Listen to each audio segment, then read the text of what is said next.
Let's come back to the unifying theme across all 5 pillars. Every one of these topics is about something we're holding on to too tight. The resentment we've decided protects us. The phone we reach for before our brain has a chance to think. The grip we maintain on a body that's keeping its own long record. The spending that reflects someone else's story. The silence we won't allow because something might show up in it. Loosen your grip doesn't mean let go of everything. All right, well, it is not Monday. It is not 5 o'clock Eastern Standard Time. It's going to be sometime in the morning on Tuesday. I had the episode recorded last night, this week's episode of The 5, episode 9, titled Loosen Your Grip. I recorded it last night, got it done, did all of the editing, and then if I've ever edited any video, I have to layer the tracks. So I record the video, but I also record the audio into my iMac at home. And so when I'm shooting the video to put on YouTube, which is then what I extract the audio from to put on the podcast, everything sounded fine because there's the echo. And then once I know everything's lined up, I'll drop the audio from the video. And when I drop the audio from the video, I noticed that the audio from my computer was terrible. I'll put a little snippet here. So A, you can see the video if you're on YouTube, but B, you can hear the issue with the audio. But what's the cost of holding on? Not in some abstract philosophical way, in the practical daily way. What does it do to your nervous system when you can't forgive something or someone? And so what was really weird was that the audio sounded like I was recording on a Zoom that, was glitchy. And I don't know why that happened because I was recording directly into the computer. But nonetheless, there was a moment where I thought, perfect is the enemy of great. Let me just put this out. But the more I listened to it, the glitchiness of the audio was messing up my words. It was kind of hard to hear. And it wasn't so much perfect is the enemy of great, but this audio actually was pretty flawed. And then it became, all right, I need to respect my listeners and the viewers who might watch it on YouTube and not put out crappy quality because I want you to come back. And I think this episode is really good, and I want to make sure that it is received well. And I know that trying to listen to a podcast when the audio is not good is one of the worst things in the world. You won't make it past the first few minutes. So nonetheless, I had a decision to make. I decided not to put out a poor quality. Again, perfect is the enemy of great, but this was another thing. And also it was later in the afternoon, evening. I needed to make dinner for the boys. Andrew's out with some girlfriends. So I just said, you know what? I'm going to record it tomorrow morning. I'm going to be okay with not having the episode go Monday at 5 like I want. I really want to build this into your routine because one day I want this to be a live show and I want people to show up to watch it and engage. So I need to have that consistency. But again, I'm one person doing all of this myself while doing other things, and I just had to be okay with putting this out a day late. And I actually think it's kind of perfect because loosen your grip. I loosened my grip on having the show be on a Monday evening at 5 o'clock as it's supposed to be. I loosened my grip on not putting something out there that wasn't good enough quality-wise. And so here I am. It's Tuesday, re-recording it, going to put it out. So you'll have it just a few hours later than normal. So with that, let's get into this week's episode of the 5 on AlignedLife podcast. 5 pillars, 5 conversations. You know this is the 5. Tonight's episode, or today's episode, is once again brought to you by the AlignedLife community. Launching this fall with 25 founding members, the AlignedLife community is a place where you can come together with other authenticists, people pursuing their authentic lives. Now, why would you need a community? Well, if you are serious about pursuing your authentic life, then you'll be walking a path that no one else has ever walked before. Think about it. Your authentic life, your authentic path, no one else can walk but you. And while most of the world is walking down the same beaten down paths, it can be lonely at times and challenging as friends and loved ones may not understand why you have to go down the path you're going down. Having others who understand, who are traveling their own paths alongside, provides support, other people to learn from, and opportunities to collaborate with them. If hearing this piques your interest or makes you feel excited, head over to alignedlife.community to learn more, sign up for updates, or even submit your application to join the founding member cohort. We've already had our first application, which I find to be extremely exciting. Again, that's alignedlife.community. All right, let's get to this week's episode of The 5. Again, the title is Loosen Your Grip. Now, there's a version of control that feels like strength. Holding on tight, not letting things go, keeping the injury or the harm close so you don't forget what happened, keeping the schedule packed so there's no space for doubt, keeping a grip on every dollar, every decision, every distraction so nothing gets away from you. But what's the cost of holding on? Not in some abstract philosophical way, in the practical daily way. What does it do to your nervous system when you can't forgive something or someone? What does it do to your thinking when your brain never gets a moment to wander? What does it do to your body when you've decided the rest is a reward you haven't earned yet? What does it do to your financial life when you spend like someone else, not the person you actually are? And what does it do to your creativity when every empty hour gets filled before it has a chance to become something? Loosen your grip. That's the thread for this week. Not letting go of everything, just examining what you're holding and asking whether the holding is costing you more than you realize. So let's jump into spirit. The thing you're still carrying. Forgiveness is one of those words that gets used so much it loses its weight. We talk about it like it's a spiritual courtesy, the decent thing to do, the mature thing to do, without really reckoning with what it actually requires, or what it actually does. I found some research that reframes the whole conversation. A study published in April of this year, drawing on participants across 22 countries, found that people who forgave someone reported measurably stronger mental health and greater sense of pro-social connection, not immediately, but a full year later. The effects weren't primarily physical. They were psychological, more happiness, more hope, shifts in character over time.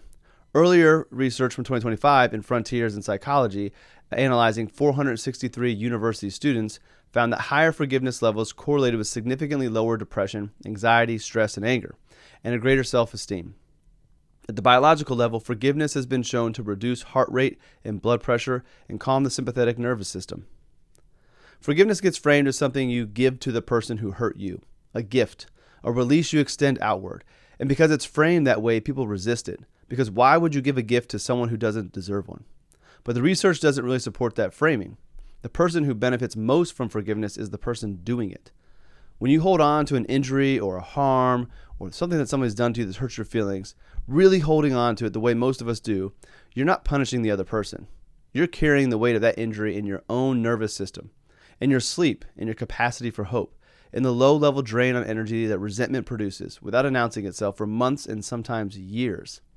There's a distinction worth looking at.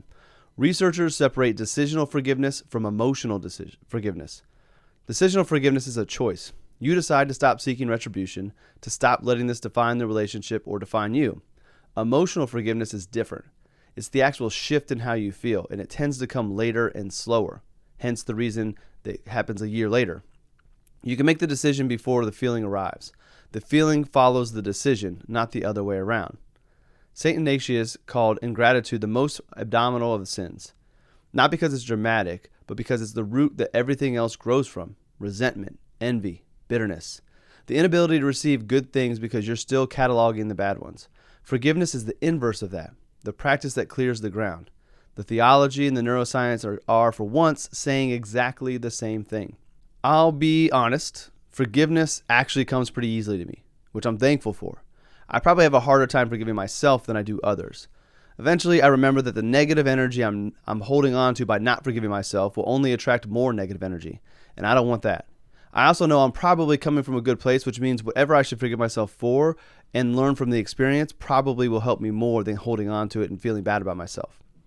My youngest, on the other hand, Silas, does not forget or let go. I'm constantly trying to get him to forget about the kid who fouled him this winter, number 4 on the Warriors, because it's not worth that bad feeling he has around it. Plus, I'm sure that kid forgot about it a long time ago. I know what holding on and not forgiving can lead to, and I want to help Silas learn to forgive and let go now so he doesn't struggle later in life when the actions can be really hurtful. It's a lot easier to forgive about being fouled when someone else versus later in life when someone does something that really harms you. But the research pretty clearly says that what he's actually doing is keeping himself in a state of low-grade injury. The other person isn't feeling that. He is. And if you think about all of this, it's energy. The energy behind holding on to this grudge, this resentment, and maybe rightfully so, but the energy around it is negative.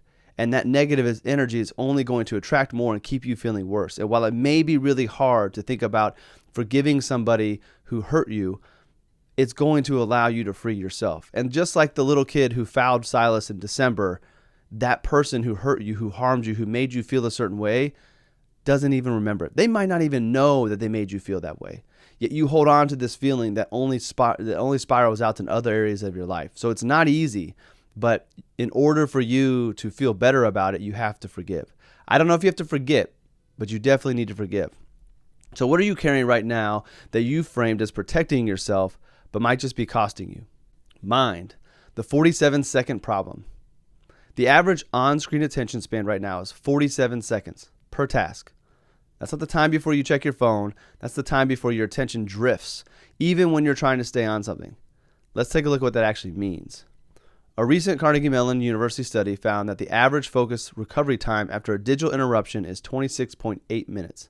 Workers experience interruptions every 2 minutes during core hours, roughly 275 times a day. Rescue Time, which tracks millions of hours of actual digital behavior across knowledge workers, found that 40% never achieve even a single 30-minute block of uninterrupted focus in an entire day. 17% can't manage 15 minutes. A meta-analysis of nearly 100,000 people found that short-term video use is associated with measurable declines in attention and inhibitory control, with correlation magnitudes research described as meaningful real-world impact. I doubt Roman and Leo and Silas are listening to this, but this is why I get on you. This is why I get on them about watching shorts and reels and being on their phones and watching these very short form content, because it kills their ability to just sit and be quiet and be bored. They have to be stimulated all the time. And here is the data. Here is the data showing that dad is actually right. And it's not about me being right, but I just want them to know I'm not making this up. I'm not trying to be, a downer and take away what they enjoy. It's that they don't understand that this is actually harming them. The distraction statistics are alarming enough, but the deeper implications are the one that doesn't get said. When you can't hold a thought long enough to finish it, you're not just less productive, you're less yourself. Thinking is how we figure out what we believe, what we want, what we're afraid of, what we actually value versus what we've absorbed from the noise outside of us. Sustained thought, the kind that requires 20 or 30 uninterrupted minutes. It's where your beliefs get formed and tested, where plans get made and evaluated, where you ask yourself honest questions and have to sit with the uncomfortable answers. If your average on-screen attention is 47 seconds, that work isn't happening. You're operating on the surface, reacting, scrolling, processing volume instead of depth. What the research is surfacing now is something important about the nature of the problem. It's not a willpower failure. When 76% of people can't resist a notification for 5 minutes and 59% can't focus for 30 minutes, that's not a discipline issue. Those numbers are too consistent, too widespread. What they describe is an environment specifically engineered to pull your attention away and doing it extremely well. And I find it kind of funny that my phone is in my pocket vibrating right now, and part of me, while I'm reading this and recording this podcast, is wondering, what are those notifications?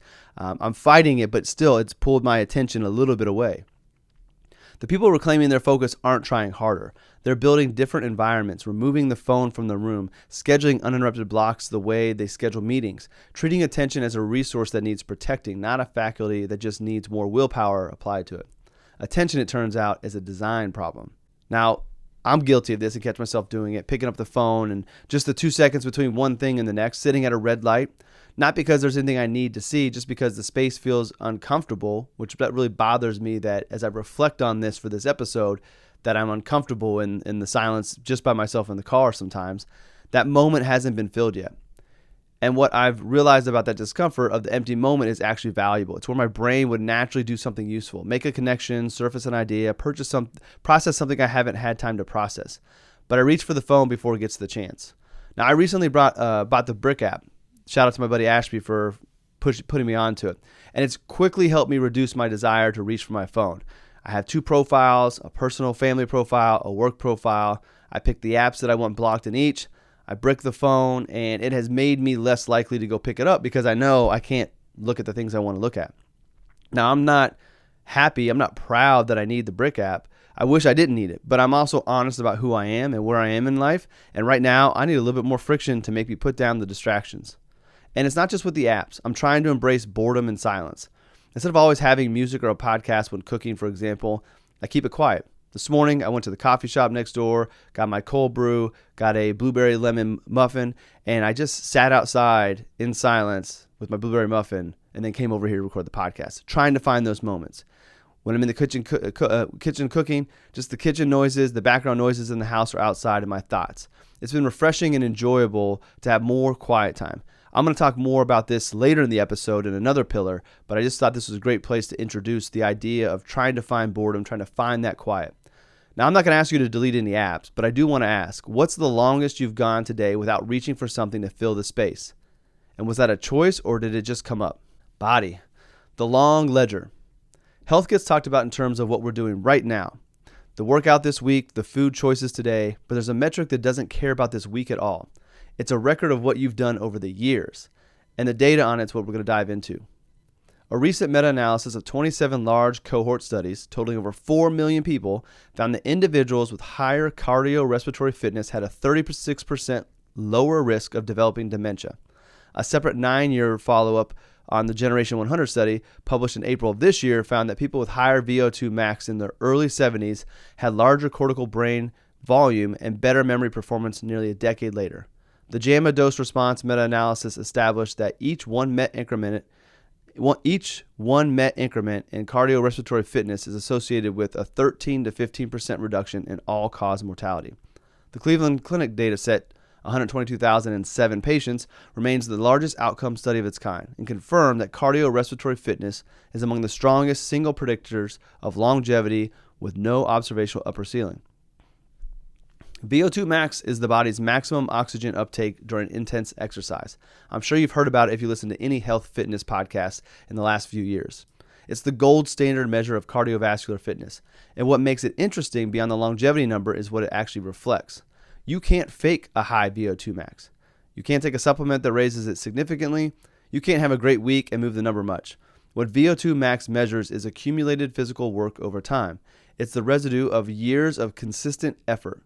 Your cardiovascular system, your lungs, your mitochondrial density, all of it built incrementally over months and years in response to sustained demand. The practical number from the research is worth stating plainly. Improving your aerobic fitness from the lowest to the highest quintile is associated with delaying dementia onset by 5 to 9.5 years. That's not a marginal benefit. It exceeds the effect size of any pharmaceutical intervention currently available for dementia prevention. It's not a pill. It's aerobic work, done consistently over a long period of time. The Generation 100 finding adds something important as well. The researchers noted that what mattered wasn't the intensity of any particular training phase, it was the steady accumulation of fitness over the years. Fitness in your 70s doesn't begin in your 70s. It reflects everything that came before it. Your body is keeping a ledger. What you do or don't do right now is being recorded. Now, you probably don't remember this, but there's been episodes in the past where I talked about getting really dialed in on my fitness and nutrition. And the wake-up call I had was the realization that doing it in my 40s is a lot easier than trying to fix things in my 60s. So the mental mind shift I had that really helped me get back into good habits and getting into a regular routine with my fitness is that I'm not doing this for me today. I'm doing this for me 20, 30 years down the road. The nice thing about it is me today benefits. I look better, feel better, have more energy, but I'm really doing it for the long game. And for whatever reason, that shift made it easier for me to get more disciplined because it doesn't mean that I have to see the results right away, that the results for all this work today won't really matter until way down the road. And for whatever reason in my mind, it made it easier to really recommit to what I had been doing and practicing for so long in my life. The downside to this study is the fact that I'm not a big fan of cardio work. I don't really love running. I'll walk. I'm doing rucking now with weight vest on. I'd rather sprint than go for a long run. I have my Peloton. I'll hit a rower. There's ways for me to work on my VO2, but unfortunately, I don't enjoy those. I'd rather lift weights. But this study is a reminder that I need to find more time for cardio. I need to start measuring my VO2 and see where it's at because I'm having clients beginning to show the beginning signs of dementia and Alzheimer's. My grandmother had dementia. So I'm getting to the stage of life where now I'm starting to meet people and I see how devastating this could be. And while I know I can't prevent all health ailments in the future, I want to do everything that I can do now to minimize that. So therefore, if it does happen in the future, I can look back and say, hey, I did everything I could within my power. It was meant to be. And I'm having conversations with clients about dementia. I had one earlier this week talking about estate planning. What can I do to protect my assets? Because my grandmother and my mother both had dementia. They were in long-term care facilities for extended periods of time, and I don't want my money to go to the nursing home. These are conversations, these are things that people are really concerned about. And unless you have the dementia, unless you have the Alzheimer's, this is telling me that you can begin to make progress to delay that if possible. So I don't think it's ever too late to get started on this. The key is your cardio activity, your VO2 max are great signifiers of what's going to be happening, and working on those and improving those will help you hopefully minimize the likelihood that you have one of these devastating diseases. So reminder, what the research is saying is that the work you do now or in your 40s and 50s shows up in your 70s and 80s. The ledger for this is long and the choices compound. What's your aerobic baseline right now? And is it where you want it to be given at what's at stake? Money. Spending as a self-portrait. What does your spending actually say about you? Not what do you want it to say, but what does it actually say? A 2025 study by the Financial Health Network found that 34% of Americans feel financially healthy. The interesting part of that finding is the breakdown. Many of the people who don't feel financially healthy have incomes that should be sufficient. The gap between earning enough and feeling financially healthy isn't primarily about income. The research says it's about alignment. I love that word. Here's what that means practically. When your money goes consistently towards things that don't reflect your actual priorities and values, not who you're trying to be, but who you actually are, it creates a specific kind of stress. You're not broke. You're just pretending in a direction that isn't yours. And at some level, you know it. Behavioral economics have been studying this for a while. The finding is consistent. Satisfaction from spending is strongly tied to how well that spending maps to personal identity. The purchases that produce lasting satisfaction are the ones that feel like an expression of who you are. The ones that produce a kind of hollow feeling, even when they're objectively nice things, are the ones that belong to a version of yourself you've been performing. Your bank statement is a self-portrait, and most people don't look at it this way. They look at it as a record of what happened, the expenses, the bills, the random purchases. But read it differently, it tells you what you actually valued last month, what you were afraid of, what you were trying to feel, what you were telling other people about yourself. The audit that matters isn't what am I spending? It's, does this reflect who I think I am or who I'm pretending to be? And underneath that question for most people is a layer of emotional architecture that doesn't get examined enough. The relationship you have with money was built early.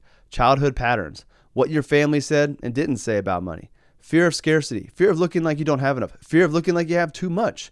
The spending that comes out of those patterns isn't really a financial decision. It's an emotional one, masked as a financial one.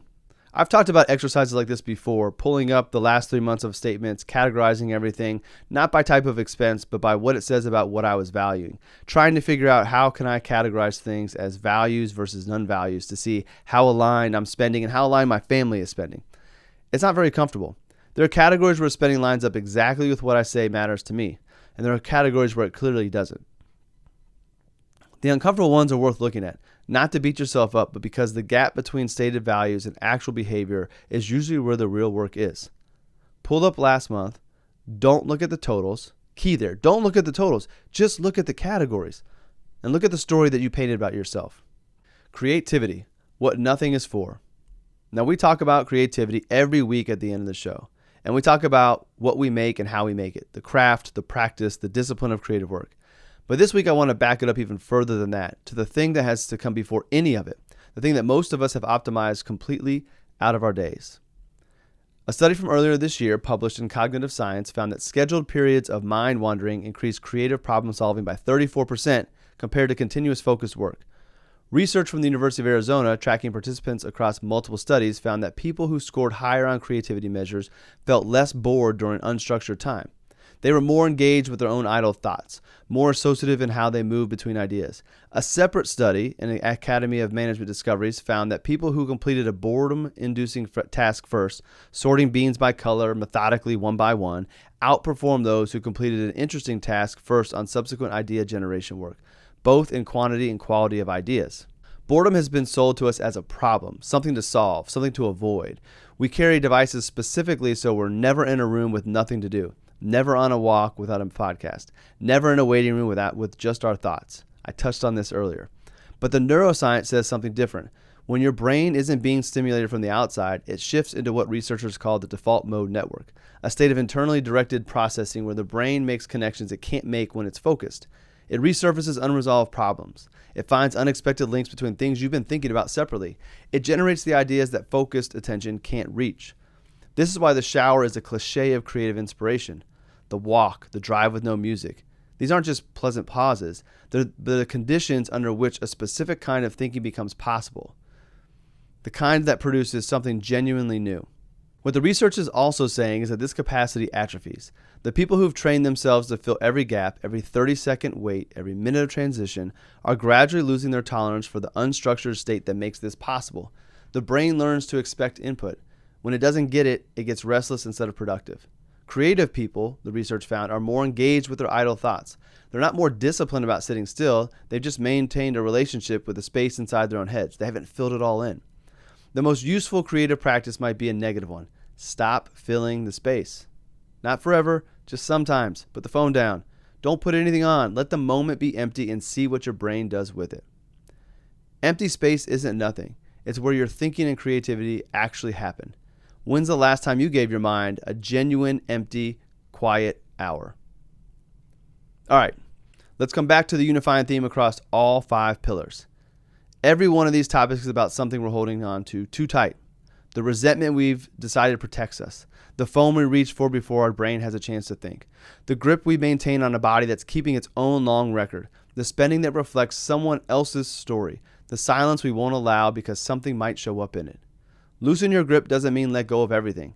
It doesn't mean stop caring, stop trying, stop protecting yourself. It means ask the question, is the holding actually serving you, or is it just familiar? There's a version of release that feels like loss. There's a version that also feels like room.